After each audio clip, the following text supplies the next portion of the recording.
تازه خبره، افغان ځواکونو د مرګ په نوم یو 200 کسیزه قطعه جوړه کړې. آیا دا قطعه چیرته ده او څه کوي؟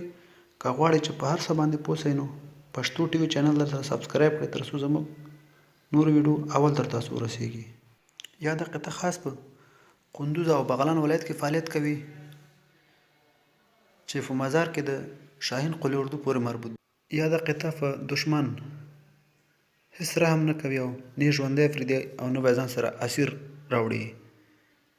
په مزار کې شاهین قلی اردو په یو خبرپاڼه کې ویلي دي چې د یادې قطعې عسکر په عادي حالات کې 10 کیلو وزن ګرځوي او د وظیفې په مهال به 90 کیلو وزن له ځان سره وړي.